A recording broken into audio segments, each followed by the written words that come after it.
And welcome into a Wednesday edition of the Ysn Power Hour. DJ Yoakley holding up the foundation right here. Oh, it's a big one today, boys. Super Dave and Scotty. Scotty's been on the show before. Super Dave making his debut. Dave O'Malley, one of the GOATs here at YSN. Are you potted up? No, you're not potted up. Pot up number one. Well, this is going to be fun. Matt, how are you doing? I'm doing well, man. How are you? I'm doing great.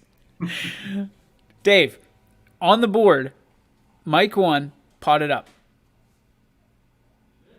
Nope. We good? There it is. All right. Imagine that. Care of all that. Scotty, come on, buddy. The perennial millennial over here. Yeah, Let me down. I guess I dropped the ball there, but I did bring the energy today, DJ. Well, you're going to need it because we're going to go over that topic that you thought was so funny the other day on social media, and we're talking about Baker Mayfield versus Tom Brady. So you better bring the energy the rest of the show as well, Scotty, because you've already Tony Fernandez the beginning of our show. Oh, come on, man. Yeah, he did. I'm at least Jose. I mean, although Mason gets most of the grief, I'm just going to say that you've already got one boot. Don't be looking for a pair today, Scotty. Don't be looking for a pair of boots. Well, you know what they say, the boots are made for walking, so you got to have them eventually, right? Well, there's Billy Mack. He's already jumped on and says Baker is trash, so we expect nothing less from Billy Mack. Out on assignment for YSN today, he and Quinn, so that's why they're not here. And you've got Super Dave O'Malley and Scotty in the G. Burley Farm Studios. You got Matt Seidel in the beautiful coach's office there. That's in your home, or that's in my house. So okay. Little space I set up just for me. I love it. You said you got a TV to your left. You should watch basketball. And got my dry erase board so I can work on plays in the off season. Keep track of my players. Does it ever stop for you? We talked about this morning. You kind of sent me a text and said, football coaches 3 to 4 months. That's what parents think. Does it ever stop for you? No, it really doesn't. I mean, when you start getting into the off-season training and starting to try and put together a plan for the next season, and especially at small schools where you don't know what you're going to have from year to year or who you're going to have, or it might change from year to year. Just the player personnel pieces. You have to take time through the offseason to kind of look at, what do I have coming back and what can I put together? What kind of an offense can I run? What do we have for the defense? What are we going to do about special teams? Wow. I mean, you're one of the best, and from a standpoint of X's and O's and devotion to your kids and your program. Nobody's ever going to get you confused with somebody who doesn't care. That's for certain. So I appreciate it. You got it, buddy. Let's get to our national day at hand. And, gentlemen, it is National Mario Day. And I'm talking about the super one, Super Mario. It is National Mario Day to be celebrated. So the question I have for you is if you've ever played, and hopefully everybody has, otherwise it's going to be an awkward conversation. If you've ever played Super Mario, who was your main character? Who did you relate to the most? Alyssa's here. She said she picked Princess Peach, so that was the most relatable character. Unfortunately, that's also the most relatable character for Quinn. So he's our Princess Peach here on YSN. Dave, were you a Mario guy? I'm a little embarrassed by this, but it's also Princess Peach for me as well. Are you really? Yeah, I really related to Princess Peach. No, I really don't know who that is. You don't know Did you play any Marios? Game expert right here. Did you play any Marios? I played it at the pizza places and stuff but I didn't have it at home or anything. What was that, Donkey Kong, or was that Mario? I don't know. Okay. Why are you talking to me about this? It's National Mario Day. That's why. Scotty, did you play Mario? I did a little bit. I have to admit, I don't know if it has to do with my age, but I was always kind of more of a Sega Genesis and Sonic the Hedgehog guy. That was like my jam back. It's not National Sonic Day though. I did play Mario. I'd probably say Luigi is the one he's the one I probably looked up to. I just love the mustache. So yeah, and the shade of green. So Luigi would be mine. Green means go for Scotty, that's for sure. All right, Matt, what was your go-to for Super Mario Brothers? Yeah, my go-to. I'm kind of like Carrie. I was Yoshi all the way. But my relationship with Mario Brothers goes all the way back to I got my first Nintendo when I got my tonsils taken out at 5 years old, and I remember sitting up in the hospital room at night and playing Mario Brothers and Duck Hunt with the nurses. Even back then, I was flirting. I can imagine. I can only imagine the nurses just hanging all over you at 5 years old trying to play Duck Hunt. I still have You still had the beard at 5? yeah. They came in early. Mama. Boo, boo, boo. I One should of have those- said Mario. I got away with that one. Yeah, you could have just said Mario, Dave. No, I can go back. If it's National Sonic Day, Quinn would be giving people his order. That's true. Listen, I'm back on the Sonic bandwagon. I'm not talking about the Hedgehog. I'm talking about Sonic the restaurant, because Billy and I had it, I think, twice over the course. We were in Alabama, and it was so good. Usually I'm not about the Sonic. Anthony's all about Sonic. Where is the closest Sonic around here? It's in Streetsboro. Oh, wow. You gotta go. My go-to with Sonic is the Texas Toast Burger. Oh, okay. Listen, I'm a corn dog fiend. Like at the top of the pyramid in the Yoakley house lies the corn dog.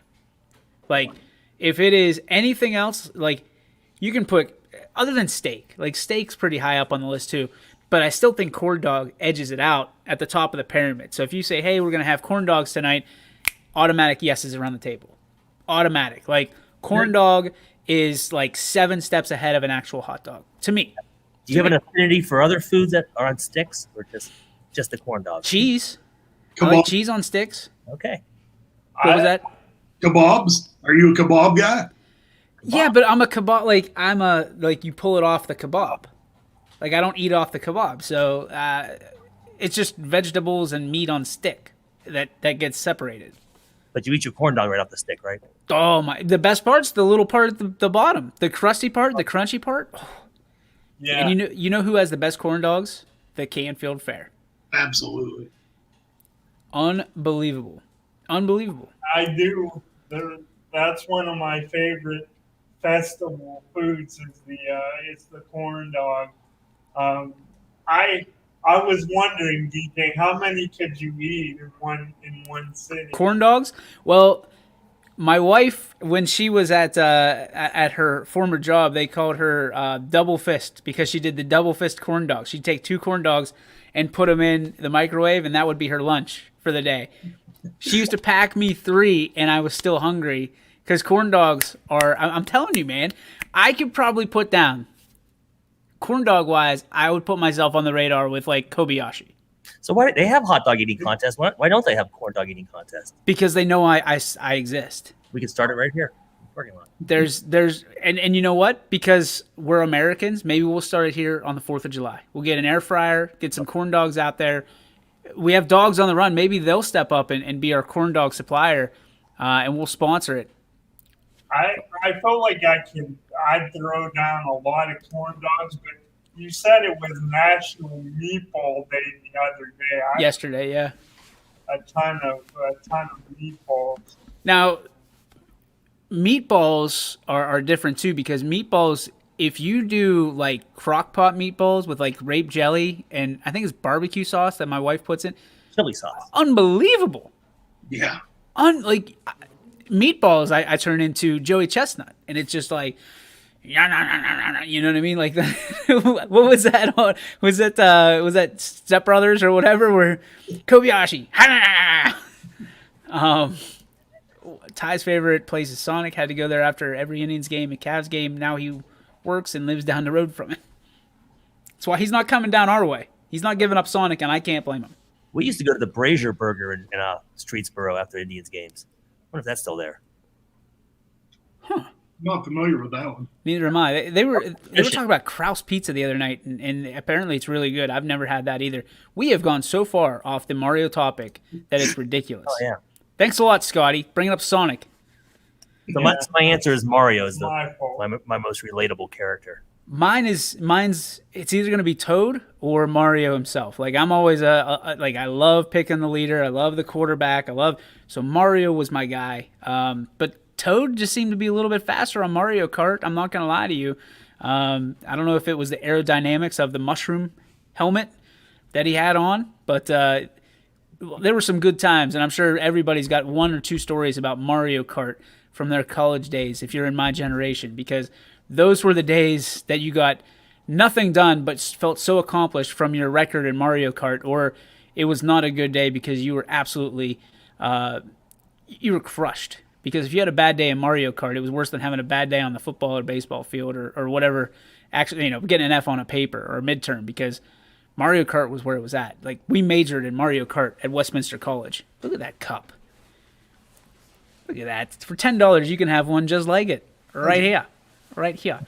All right, let's talk about... And Mark Roth is sad about something. I don't know what we did to make him sad.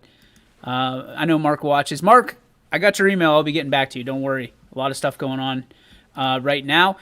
But one thing we definitely want to talk about to kick this thing off, Warren JFK advances over Lucas. It was a tight game, very, very good game. And JFK, they'll admit that it's just survive and advance. And survival was what they did last night.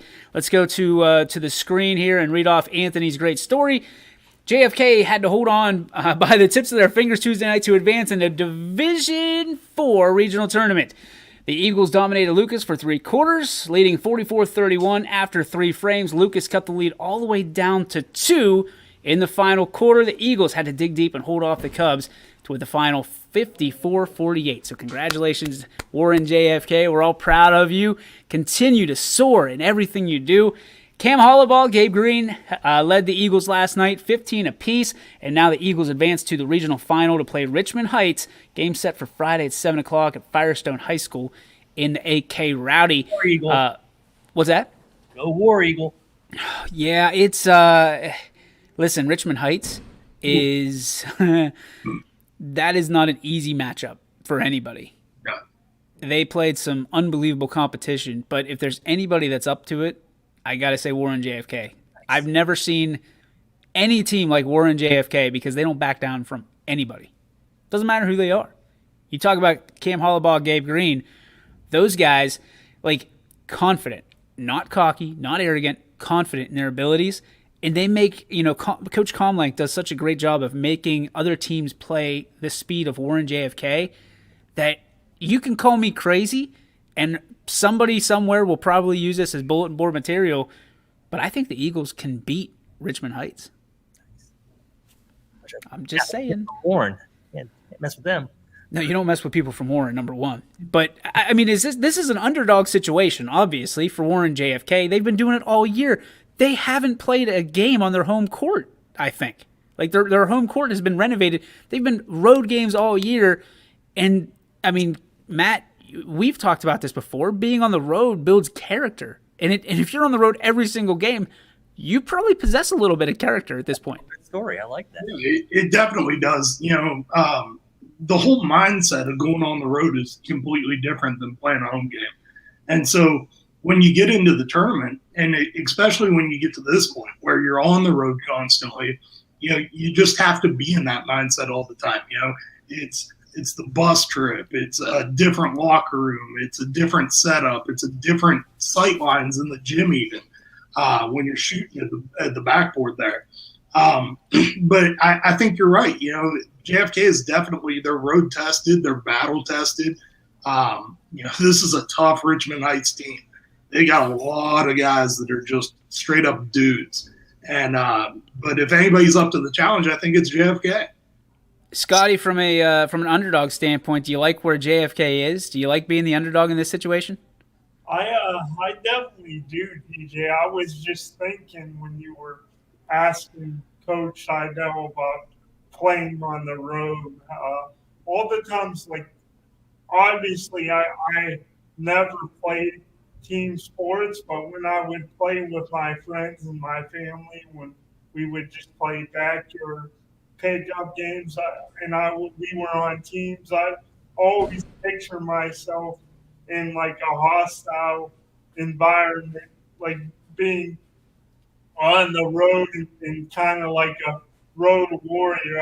I feel like if I did play, I'd definitely get more satisfaction silencing the opposing crowd and then being on the road than playing at home for sure. How about you, Dave? The underdog role, you love that. But are you basing this on the teams that I root for? Yep.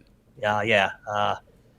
First of all, did you say JFK played no home games hardly at all this year? I don't believe so. They might have had one at the end, but I don't think that was the case. I think they ended up playing at Harding, if I'm not mistaken. Ready for this tournament. I mean, I like the underdog role as well. I think we all did. Well, I mean, yeah. I mean, the when a 16 seed beats a 1 in the NCAA, you know what I mean? When a 6 seed beat, I think there was a team with a pretty good quarterback at some point that was the 6th seed, got the Super Bowl championship. I don't know who that would be, but regardless, I think that you look at this and at some point everybody roots for the underdog because it's fun, right? It's exciting. It's us against the world mentality. But JFK's been doing it all year. No place to really hang their hat. They were quarantined twice, and Coach Comlink a third time on top of that while his team was in action. And I feel like not necessarily a team of destiny as much as it is a team that is just like, all right, it's us against the world. We're going to take you on, and whoever it is on the other side, good luck, because we're going to play our game, and you have to match that. And I think that's been the advantage. The only thing I don't like about this is seeing Lucas come back in that game last night, and within 2, because the game was, I don't want to say it was in hand, but it was pretty close to putting it away, and Lucas came back. So I don't think they can take that punch from Richmond Heights, because Richmond Heights is going to finish the job. No, but I will say this, DJ, that Lucas team is very battle tested as well. They're a great athletics programs at Lucas. They were there last year. They're the team that knocked McDonald off in the regional semi last year in basketball.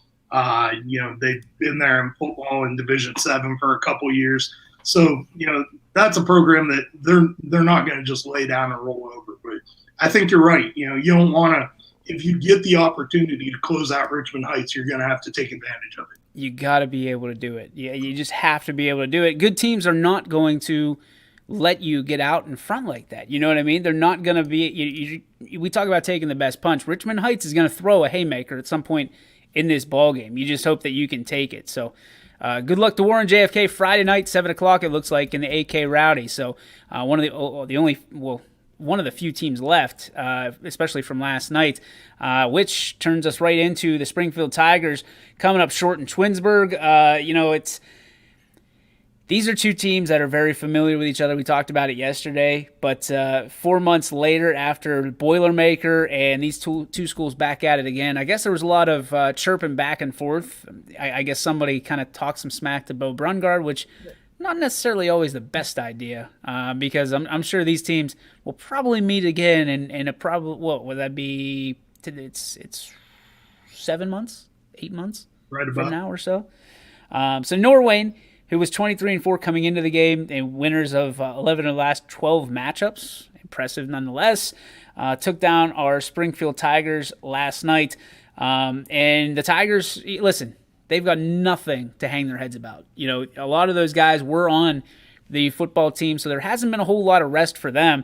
They're not going to use that as an excuse, but they haven't had a whole lot of rest. Let's just put it that way. So they end up losing last night 55-49. The game was close the entire way. Clay Medvec with 17, Bo Brungard with 12, Warren with 12, and those were your leaders. So it's tough for a team like Springfield, a community like Springfield to fall.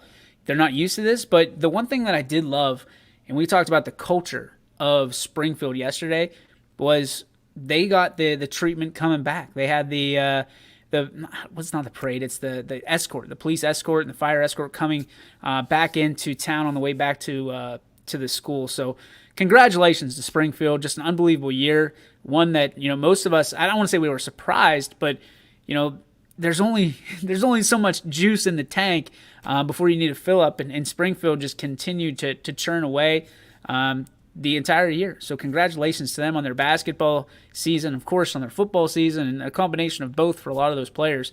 And of course R.J. Smith, our Bear Brothers Big Dog Player of the Year for the boys basketball. So a lot of great things happen in Springfield right now, and their season comes to an end.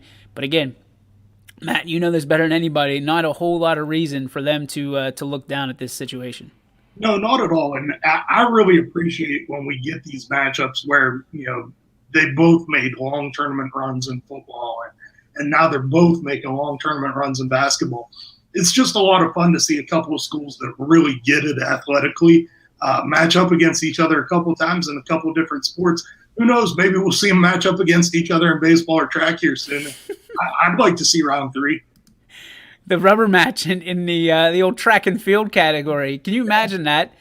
I mean, I know that Coach Guerrero is coaching the track team, so that would be obviously really exciting, and there'd probably be something, especially if Bo Brungard is running a dash or so. You look at that and you go, okay, Brungard's probably got a chip on his shoulder now for Norwayne, no matter what sport it is. So I'd like to see him settle that debt with the Bobcats. Guys, when you look at, I mean, you've heard so much about Springfield being part of YSN family, Super Dave and Scotty. Is it something that, if you're part of the Springfield community, you're so proud of what this team or these teams have brought to you the last 6-8 months? I think, for sure, even, coming up short a couple years in a row now in football, but they've given the community just a hell of a ride. And when I was in school, DJ, there was a bit of animosity between Springfield and my Louisville Rockets. Like, the fans got pretty nasty at times toward each other, the student section going back and forth. But I've always had this respect for Springfield because I feel like, much like the community in Louisville, they just really, there's hardworking people and just really love their team. It's the type of community where you play sports in Springfield, you live in Springfield, you get married in Springfield, and a lot of people don't really leave, like they die in Springfield. And I don't know, like, hearing people put down Ohio in this area, in the conversations I've had with some people who get down on the area because of weather and things like that. I don't know if it's just because I have had to overcome things myself in certain instances, not every day, but some days more challenging than others. But I've just always embraced the grit that this entire area has shown. And I think grit's a great word for East Palestine. And you have the shirt, DJ, just a kid from East Palestine. I think Springfield, Louisville, the fan bases and the people, they're more similar in a lot of ways than people maybe wanted to admit at times because of the rivalry in the past. But yeah, I would be. I mean, I think they're only gonna continue to get better from here. It's kind of like Gonzaga basketball to me, DJ. They once were the little engine that could, and now they've really established themselves as power in multiple sports. Go Zags, right? That's right, Gonzaga, America's team. America's team. I don't know about all that, but I'll give them a go Zags just because they're the Bulldogs. Dave, culture. We talked about culture with Springfield. Do they have anything to be disappointed in over the last, state runners up in football, and then you make it to the regional round in basketball? Is there anything to just go, oh? You can go back 10 years on the Springfield team. They had those quarterbacks in a row. I remember they were really tough. But we passed Springfield High School every time we drive out here. One of the great drives coming out to East Palestine. But the motivational sayings on the marquee, it'd rival you, my friend. There's always something going on. Like, they really get behind their team. And we notice when we drive by, and there's always something going on in the school parking lot. And is that when Scotty growls on the way in because he's the Louisville Rocky? You just hear him go. It's tough for him. That's right. Scotty's like a tiger in the back of that van. All right, guys. And one other note: Mooney season comes to an end as well. Lutheran East, and they just couldn't get out of the nest. They played a very, very good Lutheran East team, and they lived up to their billing. We'll just put it that way. It's short, sweet, to the point. So congratulations to Cardinal Mooney on a fantastic season that comes to an end last night to the hands of Lutheran East. We will have more basketball to talk about tomorrow as teams get ready. We got 3 games, 1 girls game and 2 boys games to prepare for here. We will not have them on the network. Again, we are done with and concluded with our basketball coverage from the broadcast standpoint for 2021. Due to kind of where the teams are ending up, and there's streams already in place, and the cost of the streams adding up naturally. So I think the majority of them are free at this point because the schools are doing them. So you're probably, you were going to watch that anyway because of the fee that we have to provide. So enjoy those. We'll talk about more of those tomorrow, but we want to say congratulations to Warren JFK as they advance. We'll keep the coverage going for them.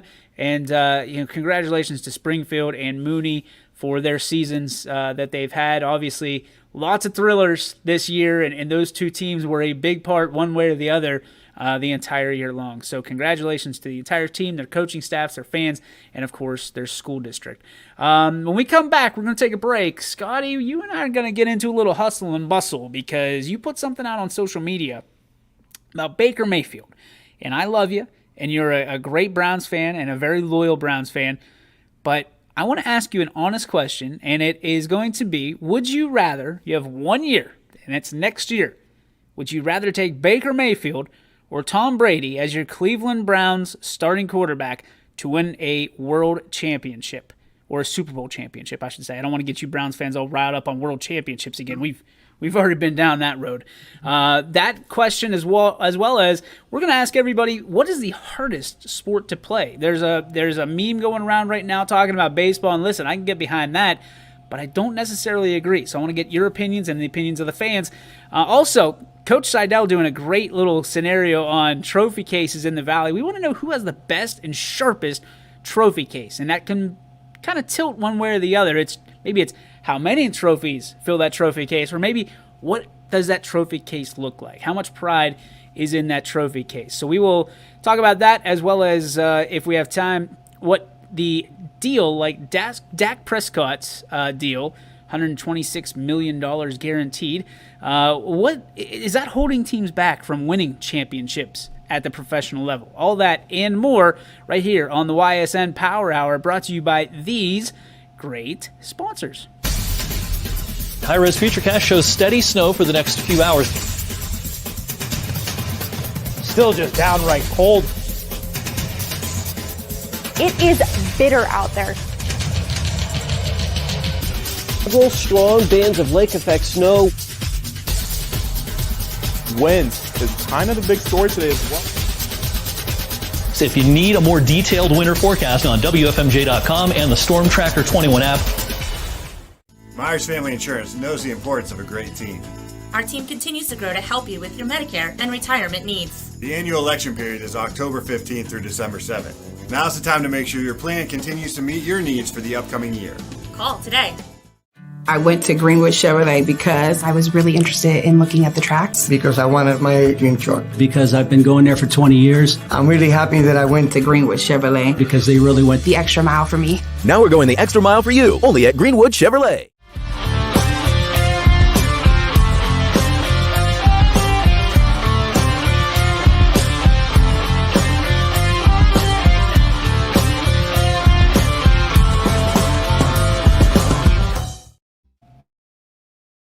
Hello, I'm Greg Burbick with G. Burbick Farms. For the last 100 years, my family has farmed in the Columbiana and Mahoning counties. I began raising cattle in 1996 with the goal of providing a better product for you and your family on the dinner table. Our grass-fed and grain-supplemented Black Angus beef are raised with no hormones, steroids, or antibiotics. We're known for our hometown-friendly service and incredible tasting products. We're locally owned and have customers across the tri-state area. Our products go from our farm to your family. Stop by our farm on New Buffalo Road or visit us on the web at gburbickfarms.com. Don't forget to like us on Facebook. G. Burbick Farms, it just tastes better.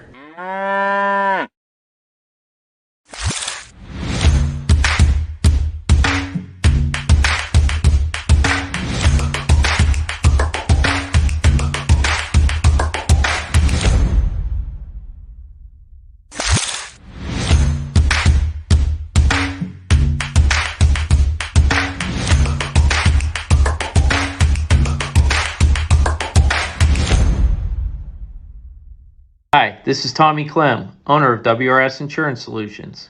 WRS Insurance Solutions is a local independent agency that specializes in life, Medicare, long-term care, and disability products.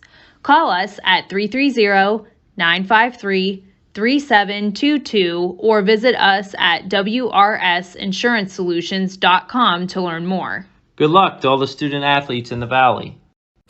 Right now is a great time to get more for your trade-in at Tri-State Ford and drive home in a new or pre-owned vehicle. Choose from our great selection of new Ford models or pre-owned vehicles. Plus, get the Tri-State Ford Advantage, including a 10-year, 200,000-mile warranty and more. At Tri-State Ford, we'll pay you top dollar for your trade, but you don't have to purchase one of ours to sell us yours. Customer focus, community driven. Tri-State Ford East Liverpool or visit tristateford.net. And welcome back to the Ysn Power Hour. DJ Oakley with you alongside me. Well, kind of above me at this point. I'm trying to hold these guys up. It's Super Dave and Scotty as well as Matt Sydow. Gentlemen, again, thanks for being with us here on the Ysn Power here on this Wednesday, which, listen, it's a beautiful day out. So you guys could be anywhere here in Northeast Ohio and enjoying it, but you are inside and soaking up those awesome, they're not UV rays. What are they that come from these harsh lights that we have here in the YSN studios? I forget what they're called. Yeah. We're just going to leave it there. Just act dumb.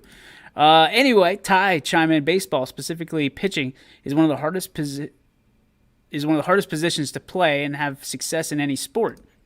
Interesting take. Soccer goalie is also pretty difficult to play and be good at. I think hockey would be tough, conditioning and speed of the game. Mark Roth saying, as much as I would like to say baseball, got to give it to hockey. Skating on razor blades, like running up and down the court, impressive. Listen, we'll start off with this because I am completely on the Mark Roth train right now. People talk about baseball. Yes, it's hard to hit a round ball with a round bat square and do it where somebody's not standing or couldn't field. I'm with it. 100% I'm with it. However, I've seen guys like JT Miller who make baseball look stupid easy, like unbelievably easy. And I asked him, as he was on the East Palestine Bulldogs and now plays for the Vancouver Canucks, I believe, why is baseball so easy to you and why don't you want to play it? Because it's easy. And he said because hockey is so much tougher that baseball is like a step back. I mean, imagine being on basically butter knives on a sheet of ice, which like humans are not supposed to be on sheets of ice. There's reasons that we're not, like, it's a protective barrier that we're not supposed to overcome. And here these guys are dancing on it like Nancy Kerrigan. Oh, by the way, they're built like linebackers and have slap shots of sometimes over 100 miles an hour.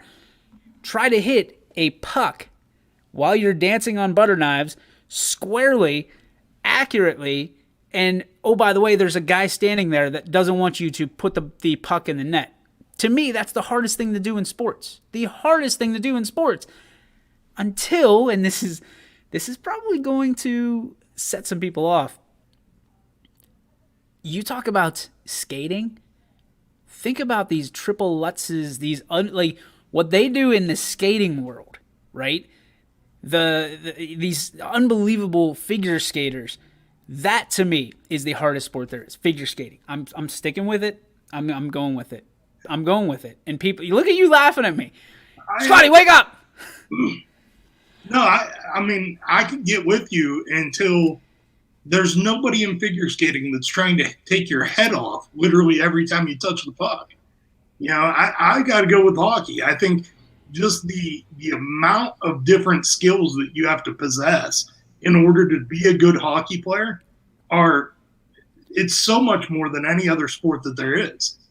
Listen, if you've ever watched the Mighty Ducks, you understand that the figure skaters turn into hockey players because it's easier, okay? So understand where I'm coming from. I'm with you. I'm on the same page. Hockey's up there, but figure skating is that I will give also, not that they're anywhere correlated, but swimming and more diving. The diving stuff, sorry, man. Like, I'm just happy to get in the pool. Like, you want to do all that fancy stuff to get into it. You are uber talented, but I could never do it. I could never do it.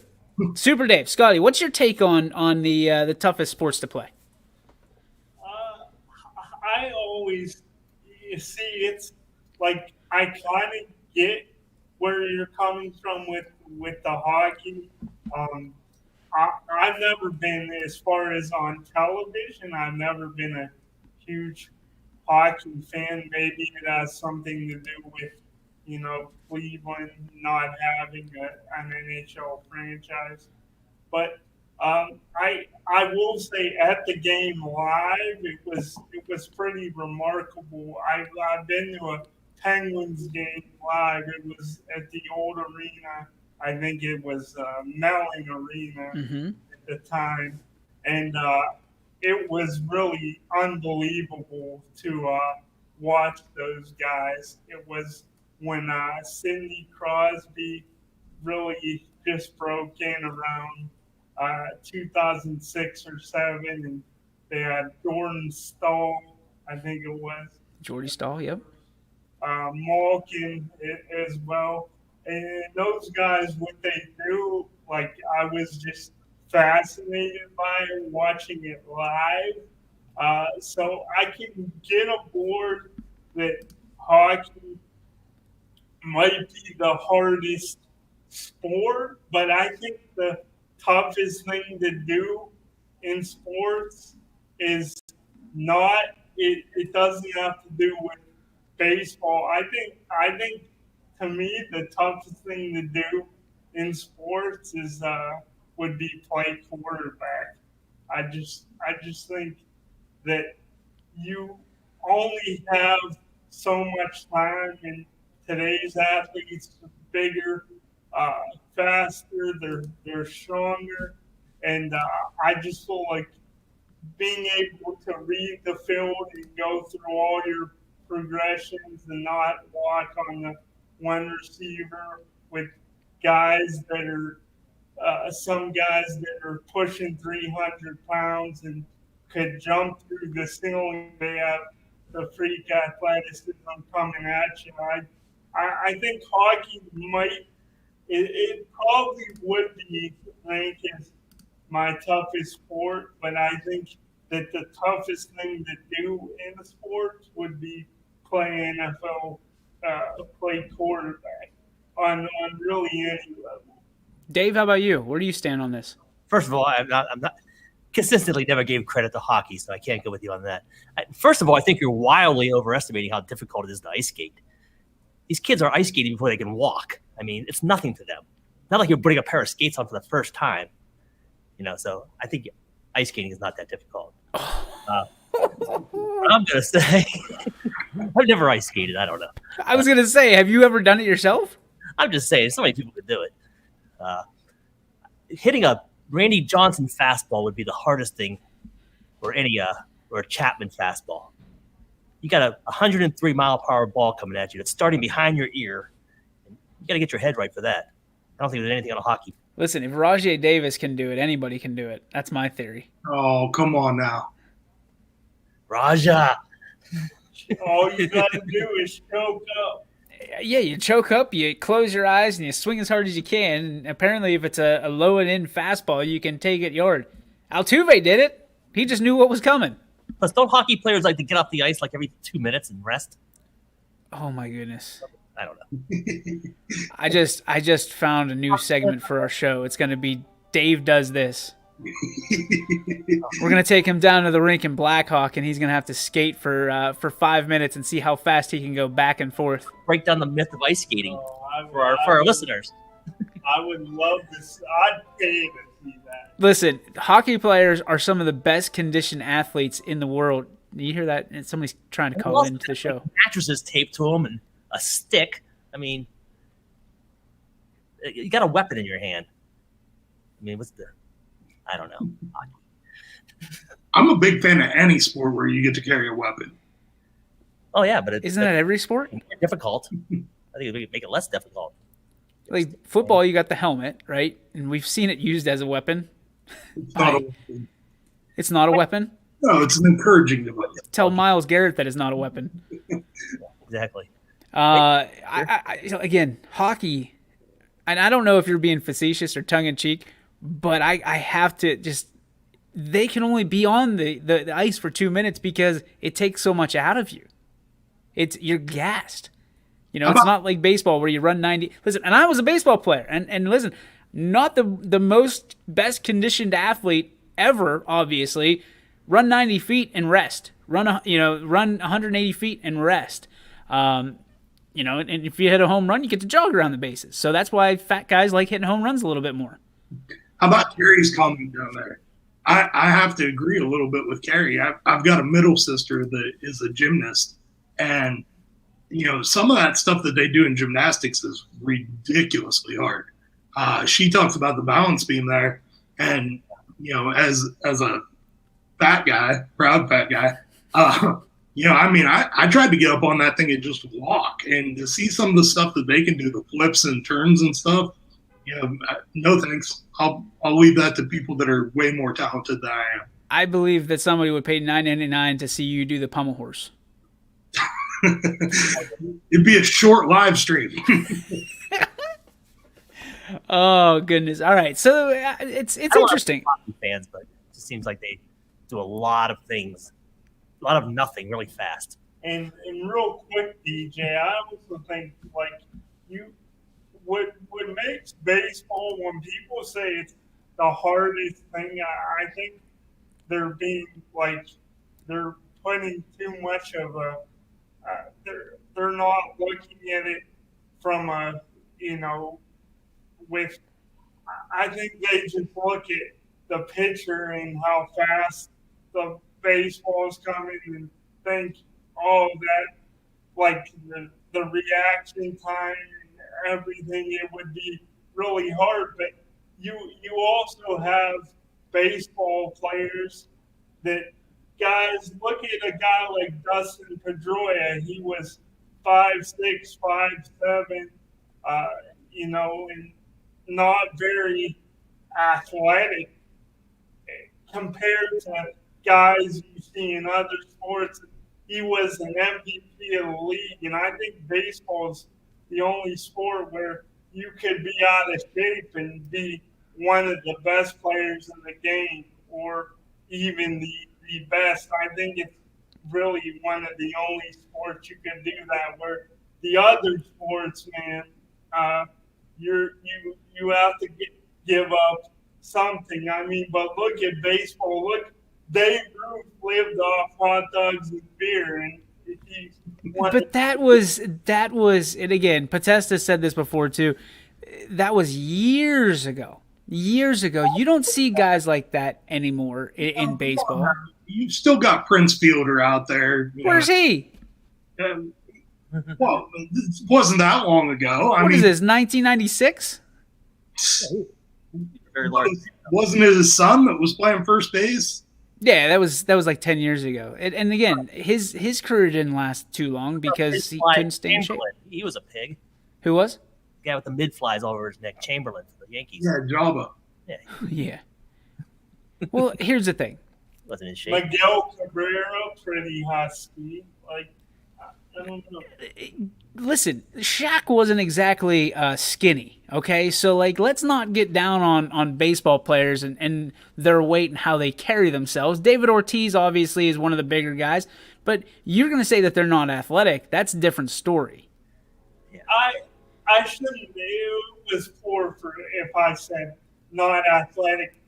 I think they're definitely athletic. I mean, don't get me wrong. Like unathletic looking. I would never be able to do, but I'm just saying in comparison to the other sports, I think in other sports there's just.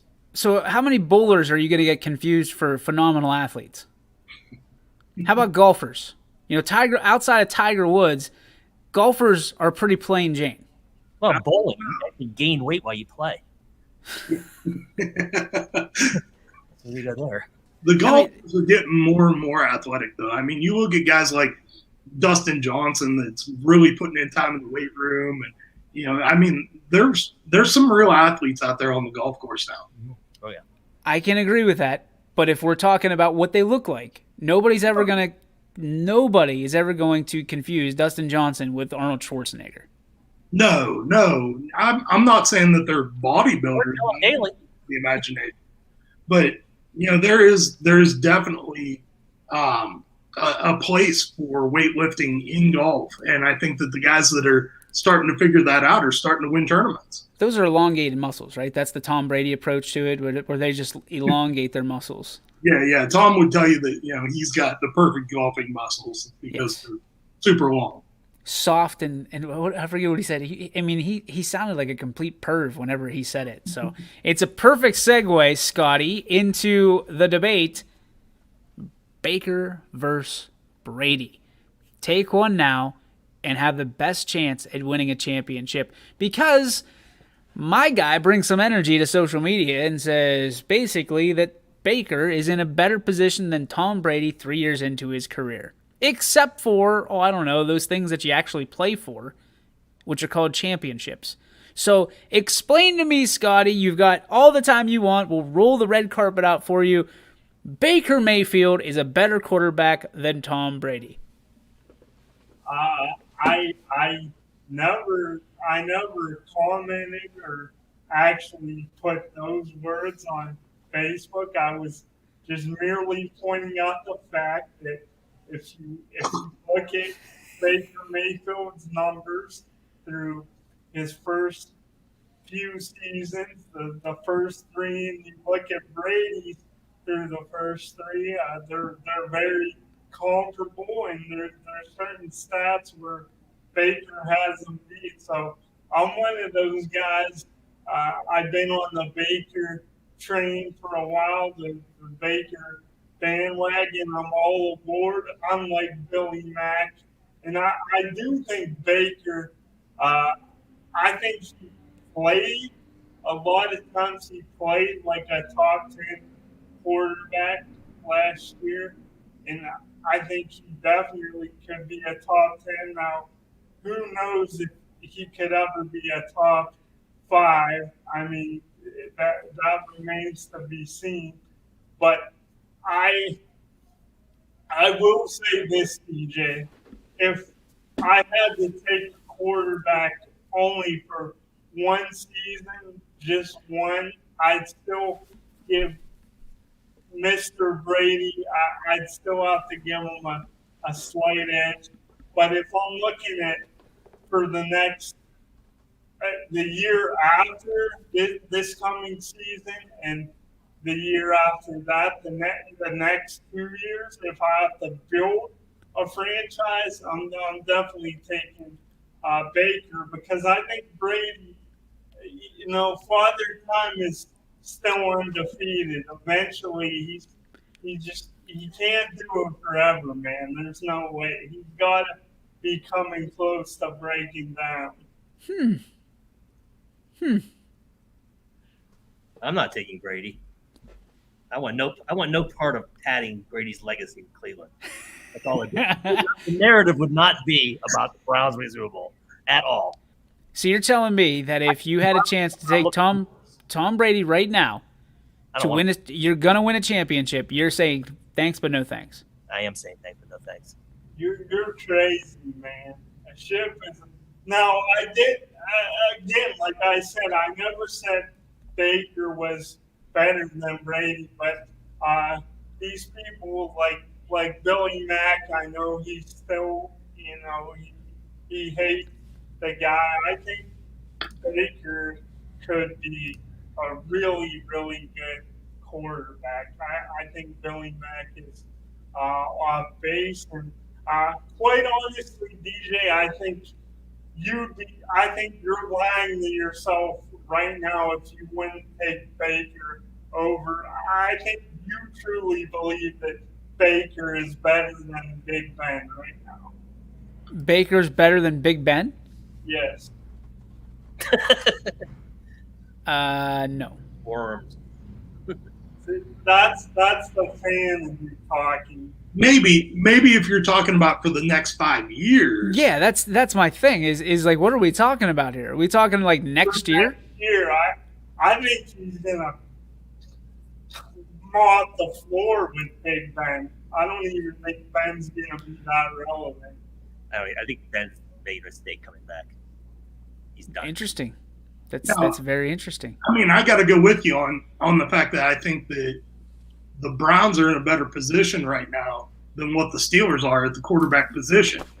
At the quarterback position for the next 5 years. For the next 5 years, but geez, oh man, how many years do we have to go down the road before we finally go, who's in the better position right now? I'll freely admit that made the playoffs, won the playoff game. They're poised. Yeah, that's super. If you want to look super, years, then absolutely Ben's career, put it on the pedestal, run it up the flagpole and salute it if you want to. But going forward, from this point forward, I think that the Browns are poised in a much better position than what the Steelers are. What have they won? Again, like every Browns fan talks and talks and talks and talks. We're better. We're in better position. We're to do what? We won the first playoff game against the Steelers. But you didn't win the division. You haven't won anything. There's no trophies. There's no banners. There's no nothing. So as far as anything's concerned, the Steelers still have a flag to bear on a pole next year, and the Browns get to go, well, we won a playoff game, and if we didn't have an illegal hit, then we probably wouldn't have won the Super Bowl. That's the same thing every year. Every year, it's excuse after excuse after excuse, and it's only been there 3 years. What do you want, like 7 rings? For me, it's building. It's building and it's progress, and I finally see a direction with the Cleveland Browns that I haven't seen. They've never made a step like this. No. Didn't they do it in like 2007? In 2002. 2002. What was it? 10-6 or whatever it was. Playoffs. But they didn't have the long-term sustainable pieces in place. I think right now they've got long-term pieces in place and pieces that you can add to that very easily with your cap situation that put you in a good position for the next 5 years. It's a 3-year window. I mean, every team, and you're seeing it right now in the majority of markets in the NFL. You've got a 3-year window to start winning championships. But that leads into the debate about Dak Prescott and his contract, because what you're talking about there is Tom Brady has never been the highest paid quarterback in the league. He's never been the highest paid quarterback. Yeah. And so if you're willing to be a guy like Brady, if you can talk Baker Mayfield into being a guy like Tom Brady that's not going to be the highest paid player on his team and not going to cause that severe cap hit like Dak's going to cost the Cowboys right now, then you can set yourself up for long-term success that goes longer than that 3-year window. Man, I'm telling you, like, Browns fans are loving life right now because they got the last laugh on the Steelers. Not worried about it. Not worried one iota. None. Zero worry. And if you're a Steelers fan and you're worried about what's coming, like, listen, our window has shrunk significantly. But I will continue to say, and most people will fight me on this, as long as 7's on the field, we got a chance. We have a fighting chance. I don't care what Browns fan says that Ben Roethlisberger's over. When Roethlisberger takes the field, you quiver a little bit. There's a little bit of pucker down south, and you go, "Oh man!"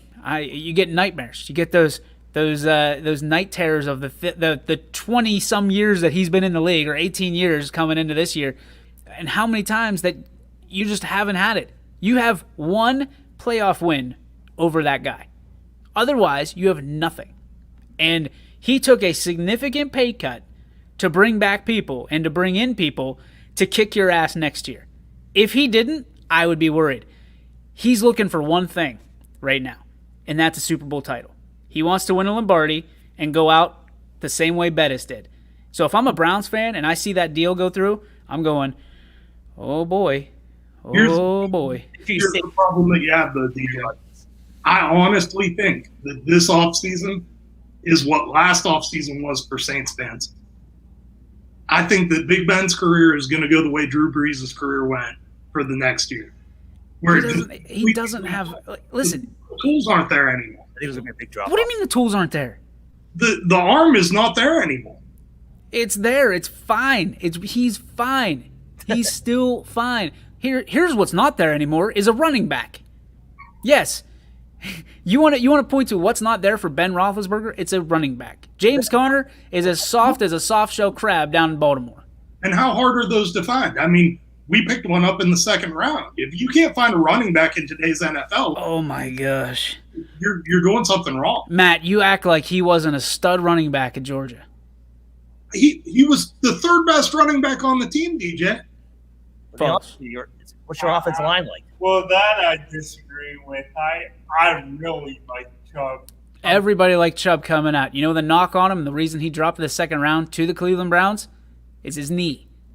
But he was third on the depth chart at Georgia. And but they had a split back system. They were like the Patriots, which is why Sony Michel worked out so well in the first round to New England, because he wasn't expecting to get 30 handoffs a game. Yeah. But Nick Chubb is the bread and butter. He was the bread and butter of that entire offense. And he's a stud. But you can't discount the fact that he was the third running back on that team. I mean, and you look at the way that guys are just getting chewed up at the running back position in the NFL, and I hate to see it because I'm a running back fan. You know, all of my heroes growing up were the great running backs of the NFL. But, I mean, any more running backs have become a dime a dozen in the NFL. But Cleveland is banking. They're putting their entire bell cow on Nick Chubb. And you saying that tells me everything I need to know, because that dude's tread is going to wear off quickly. And then what do you have? That Hunt. Ooh. I actually think that Baker is and he should be a higher priority to sign. But again, is Baker going to give you a hometown discount? Because remember all the trouble that he's gone through in Cleveland already. Well, guys like Billy. Like you said, where I will agree with you on, DJ, I think just about every team that has a young core and talented players, they do have about a 2 to 3 year window. I think these next 2 years, not saying Baker and the Browns can't win a Super Bowl after this, but I think the next 2 years with the core that they have in the current situation they're in with the cap, I think it's their best chance to win a Super Bowl is the next 2 years. And I just feel like, to me, DJ, I don't know. I think you're lying to yourself. Even if let's take Baker and Ben out of it. I just think the Browns roster right now is better equipped to win a Super Bowl. Right? Okay, so let me ask you this. And this is a typical Cleveland fan, is you're worried about Pittsburgh, right? Pittsburgh's not Pittsburgh of 5 years ago. They're not Pittsburgh of 10 years ago. You don't have to worry about the Steelers. Not the team you got to worry about. We are about divisional rivals. Then win the division. The Ravens and we're the Bengals. If you're about the division, then win it. We're gonna win it. We're gonna win it. You basically said, without saying it, that if you had to go to Vegas right now and put money on it, you basically said you put more money on the Steelers winning the ship next year than the Browns. I would, because there's more in it for the Steelers, because I firmly believe the Browns think they have a 5-year window and they don't. And by the way, to your point, I don't think anybody, aside from what we saw New England do, because Brady took less money for so many years, I don't think any team really has a 5-year window anymore. I mean, look at Jacksonville. They were within a hair of reaching the Super Bowl, and then they were a dumpster fire. No, I got a team that has a 5-year window, and they're called the Kansas City Chiefs. That's a team that's got a nice 5-year window, and that's the team that the Browns have to build to beat. Because you can talk about division championships, and I can talk about division championships all you want, but you know that is a pinky championship. That's not the one that goes on the big finger. That's the pinky championship that nobody cares about and you wear at local dinners. You want the one that you wear all the time. You want that big old rock, right? You're the prom queen. You want that big old rock because you're something to be won. The Browns, if they don't stop worrying about the Steelers and the Ravens, they'll never be able to beat the Kansas City Chiefs. That's the truth. The God's honest truth. I don't know. I disagree with that a little bit because I think you always have to worry about your division rivals. Exactly. Then win the division. Stop talking about, we won a playoff game. It's the only teams that you're guaranteed you're going to play every year and play twice. What's it matter if the Steelers won the division when they lost 5 out of the last 6 games or whatever it was? Well, apparently the 2 of the 3 people on the top row there, if you win your division, you're doing pretty well. It's the first step. Browns are. Yeah, you've told you.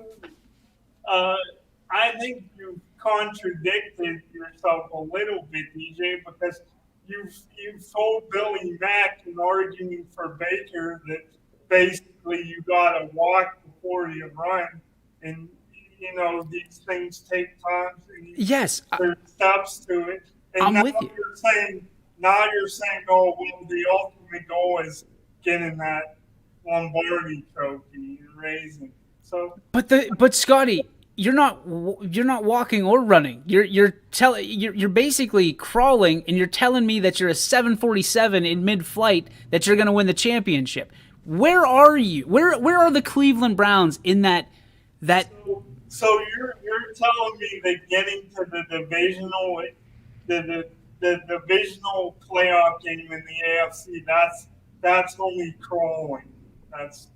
You're in the crawling. But out of that, I'm not hearing that we almost beat the Chiefs. I'm hearing that we beat the Steelers. Oh, the Steelers suck. We beat the Steelers. Da-da-da-da. Ben Roethlisberger's old, washed up. We beat the Steelers. I'm not hearing that we almost beat the Chiefs. I'm hearing that, and we're worried about the Chiefs. We're building to beat the Chiefs. I'm hearing we're building to beat the Steelers. Again, if a division doesn't matter, Scotty, if what only matters is a world championship, then you're right. I am contradicting myself by raising a banner. But I know that my team was not the better team this year, and we still beat you. We still beat you, the Browns, I should say, the Bengals, and the Ravens for the divisional championship. We're still in the game. And we keep talking about the Steelers like they're past tense. As long as 7's on the field, and you can tell me whatever you want, but I know, and everyone knows, that as long as 7 is on the field, there is an opportunity to beat whatever team's on the other side. No, I mean, you'll have a shot for sure, DJ. But I just think a little bit of fandom is taking over in you.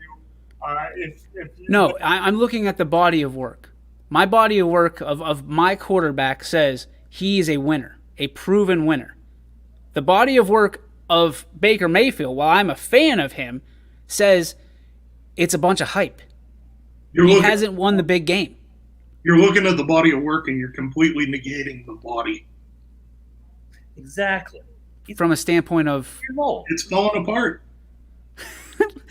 Dude, if they were done with Ben, if Ben was absolutely done from a physical standpoint, he would not been signed to the contract. They would have just turned the page. I don't think he's got that much left in the tank. Yeah. And you're probably right. But 2 years? See how he does. What's that? Let's put him on ice skates and see how he does. Okay. That's going to do it for... Well, we have to go through our... Now you got me fired up, Scotty. I'm going to come back there and I'm going to stun you. Okay. Let's get to our G. Bourbon Farms. What's your beef? We'll start with Super Dave and Scotty. Super Dave, you first. What is this segment called? what's your beef? So do you have something that you either want to, I guess it's beef or filet. So a filet is something that you want to, highlight for good, and a beef is something you want to. Or my good friend Scotty. He's got a lot of beef. All right, Scotty, what's your beef? Well, I was gonna go with a filet today, but since Dave said it's time for a beef, I guess my beef would be the fact that I just think like people, because of the past history at times, and I'm not saying it's exclusively to you or just you, DJ, but I think they look at the Steelers organization in Big Bend and they just look at the track record and say, well, we're not dead yet, we're better equipped. But I think the Browns showed last year that they started to flip the culture. They got a guy who was NFL Coach of the Year. I just think I would love to see my deepest people just looking at everything and taking so much from the past. I think you got to look at right now. And yes, the Browns before last year, they were pretty much a dumpster fire. But I think they've taken all the steps in the right direction to turn the corner. So that's my beef. I have a hard time doing it myself. I'll admit it. I'm being a little bit hypocritical here because I've done it at times myself. But I think fans, we love homers, and being a homer here, we're all about being loyal here at YSN. That's what makes us great. But I think sometimes fans, and more specifically Pittsburgh fans, you got to take those rose-colored glasses off, man. Old Ben ain't what he used to be, and that's okay. I'm sorry, Scotty. I was just taking notes of all the paper trophies that you were handing out there with the Coach of the Year and things like that. I don't know. Okay. I saw about 6 in there, so enjoy those paper trophies. I'm sure they'll. I do remember you, though, DJ, saying something about how Tomlin should get the Coach of the Year when the Steelers were 11-0. So, no, you're right, because, yeah, they were 11-0, and if they would have finished 16-0, yes, he should have got the player or the Coach of the Year.